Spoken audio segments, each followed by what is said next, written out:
Sold out. Silver shortage. Prices surge. Why didn't somebody tell me before? Well, I have. I started in 2002 telling people about this. And I've continued since then. I've also accumulated since then. And I have only sold items where I had little items that I was paying excessive storage fees on, but I converted those ounces to other ounces so I only hold a few different products. And I have accumulated the whole time, and I do not sell. You can print dollars. You can't print silver. Thank you, Wall Street Gold. And keep calm, but all the silver is gone. The silver market is entering one of its most critical moments in modern history. Dealers across the United States and abroad are reporting widespread shortages, skyrocketing premiums, and sold-out inventories. From bullion bars to government-minted coins, supply has evaporated as global investors scramble for hard assets. This isn't just a temporary squeeze, it's the result of years of chronic underinvestment, shrinking above-ground stockpiles, and rising industrial and monetary demand converging at once.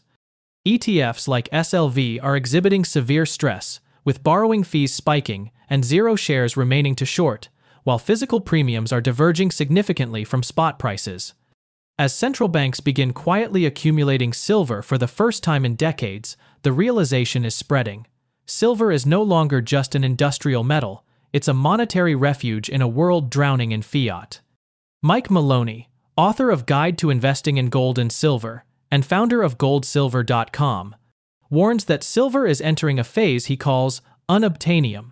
This stage occurs when physical demand overwhelms the futures market and supply dries up, driving massive price dislocations. The last time this happened was during the 2008 financial crisis, and it may be returning with even greater force. As investors rush to secure real assets, silver could transition from undervalued to unavailable almost overnight. Now, we present the clips from MikeMaloney's interview. Before we continue to discuss this, please subscribe to our channel and activate the bell icon for timely updates. Thank you, and enjoy the video. Idaho Outlaw says silver monster boxes are all sold out at Monument Metals here in the United States. This is not a drill. Silver is on its way to unobtainium this month. Now, I'm the guy that coined the terms unaffordium and unobtainium. So thank you very much for quoting me out of Idaho Outlaw. But what happens is you start off with the silver price, and it's following silver spot. It's above, any physical product costs more than spot. So spot is what refiners and the bullion banks trade at, but it's determined by futures contracts. But then there comes a time when there's so much demand that the price of silver and gold they diverge from the spot price, and that is the point at which they become unaffordium. And then what happens is something similar to what happened to me in 2008. I opened goldsilver.com in 2005. My book came out in July and August of 2008. The markets crashed in October, and the global financial crisis began. There was a rush toward gold and silver. And what would happen is, like the U.S. Mint can only mint a certain amount of coins. Once their inventory is gone and all of the dealers have gobbled it up, they put everybody on allocation. And the suppliers, if they were taking 25% or 10% or 1% or 3% of the Mint's products the month before the Mint ran out, that's the percentage of the production they get and no more. And so what would happen is for me as a little dealer just starting out, for a week, I would have silver rounds and silver eagles. Then the next week, no more silver rounds, just silver eagles. The next week, only 100-ounce bars. That was my only silver product. Gold, the variety lasted a little bit longer. But then when the silver products ran out completely and I had no silver for 3 weeks, no silver, only gold, the gold products started running out. And for a week, the only thing that you could buy from goldsilver.com, the only thing that I could find for you in searching around everywhere was kilo bars. And at that point in time, gold was trading between 800 and 1,000. So if you didn't have roughly $30,000 to invest, you were out of luck. It just wasn't available. Somebody somewhere might have it. But what happened is, I have a friend in Chicago. I called him and he goes, oh my God, I went to my local dealer and he's selling silver bars. It's 100-ounce silver bars at $18 an ounce. The spot price of silver was below 9 when that dealer was selling at a greater than a 100% premium. Silver Eagles during that period of time on eBay were selling for up to $36 when the spot price was below 9, a 300% premium over spot. So this can happen. It has happened before, and that's where silver becomes unobtainium. But those days when I was out for 3 days, for a week, I had only kilo bars of gold. For 3 days, we had no products whatsoever. I was basically out of business, and that is when gold and silver were unobtainium. You couldn't get them. So the peak of the global financial crisis. Wait the F up. As Americans line up to sell gold and silver, the rest of the world is buying it up. And so this is from Bald Guy Money, and I'll try to have Dan put the link below in the description so that you can watch this. What he does is he goes to a dealer online in Poland. He looks at the price that the dealer is paying customers to sell back sovereign coins to him so that he can then resell them because he can't find them anywhere else. This is what goes on in a crisis. And so the price, what he does is he finds the price that they're offering to buy Australian kangaroos and then takes that price and converts it, the currency conversions, and then it turns out that they are paying $55 an ounce right now. Normally, when you go back and try and sell your product, you're going to be selling it to the dealer at spot, possibly just below. It depends on the market. Sometimes over spot, if it's a sovereign coin like a silver eagle, it goes for a little bit over spot. But right now, $55. So what is the dealer going to turn around and sell it for? Not 58 like they used to, or 50. If they're paying 55, they might sell it at 56 in normal times. But what that dealer knows right now is that if they sell it today, they're going to be out and they've got to pay even more. So their spreads have to go up because there's more buyers than there are sellers. And those sellers have to basically supply the buyers. And so the price spread has to increase because the dealer is going to be out with nothing to sell the moment he sells that product. Just to let you know, I'm going to be at the New Orleans Investment Conference November 2nd through 5th, and I'm on 2 panels, and then I'm speaking 4 different times. This is the most that I've spoken, I believe, at any conference. And if you go to neworleansconference.com/Maloney, you will be counted among the people that I directed there, and I will get that list, and I'll try and spend some time with you. So hopefully I will see you there. And now back to the video. In Vietnam, they have streets lined with gold and silver shops. Vietnamese have always been strong buyers of the metals to bury in the garden. Anyway, there's a supply shock of silver, aka there is none for sale. Expect it to be reflected in the price action this week. Bob Coleman, silver ETF alert. If dealers and authorized participants want to draw down shares of SLVs and redeem silver in a rising market, there's a hidden price to pay. The borrowing fee to short SLV shares just exploded higher, almost tripling from last week. Get this, less than 10,000 shares available to short, expecting volatility to rise in the options market. And if you scroll down, you'll see that this was 9:23 a.m. on October 6th. Eric Jung, they're being squeezed from all sides, and he reposts this PM bug tweet, 0 shares available. That's at 10:28. The other one was at 9:23. This is at 10:28. All the shares to short SLV are gone, and the prices keep on exploding. Nostra House of Gold says, cost to borrow SLV shares skyrocketing with 0 shares available to short. This is at 140, and you can see that bar has exploded. Bob Coleman again, SLV ETF alert. SLV created 5 million shares yesterday. The borrowing fee pulled back this morning to 6.3. However, literally no shares were available to borrow. Now borrowing is at 9.82%, almost 10%, with 0 shares available to borrow. And that was, the other two were on October 6th. This is 2 p.m. October 7th. So one day later, and you can see the bar from the previous day and then this bar surpassing it. Now, this looks like the pit of debt from my book. So the image is, I think that whoever did this probably read my book. But this was the surplus, and now the deficit since after 2020. We've had this enormous deficit, and it's while everybody's buying, the stockpiles have been shrinking. And charted silver market balance. Silver market has undergone a fundamental shift, moving from years of surplus to a period of large, persistent structural deficits. And this is what is causing all of the supplies to be drying up. There's the above ground stockpiles have been drawn down.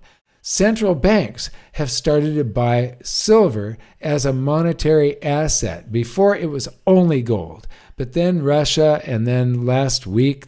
So there's 3 or 4 central banks that have started buying silver. So there's going to be more trying to buy over the next few months, but there is a pit there. There's nothing left. Sold out. Silver shortage. Prices surge. Why didn't somebody tell me before? Well, I have. I started in 2002 telling people about this, and I've continued since then. I've also accumulated since then, and I have only sold items where I had little items that I was paying excessive storage fees on, but I converted those ounces to other ounces so I only hold a few different products. And I have accumulated the whole time, and I do not sell. Silver's next breakout could mark the defining moment of this monetary era. As prices approach the critical $50 level, the world's attention is shifting toward a market on the verge of breaking. Once mainstream media begins covering silver's surge, demand will likely increase exponentially, not just from retail investors, but also from institutions, funds, and individuals seeking refuge from the financial instability building across global markets. Silver's above-ground reserves are limited, industrial demand is relentless, and monetary demand is only beginning to reawaken.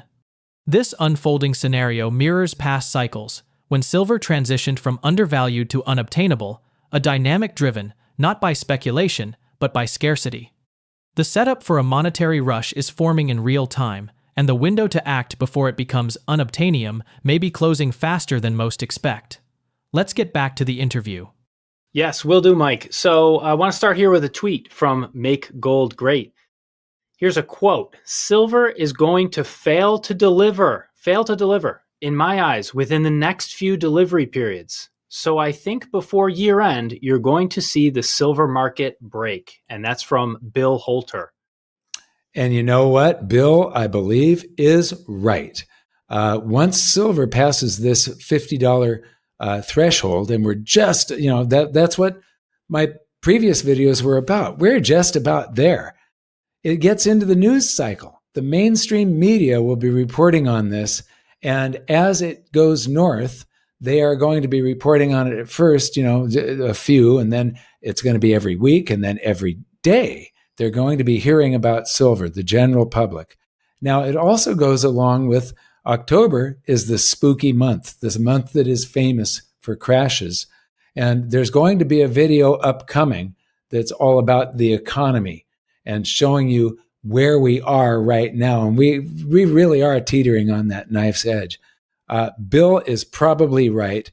As it goes past 50, 55, 60, and people learn about all of the fundamentals underlying silver, about the fundamentals underlying, it's actually 3.5.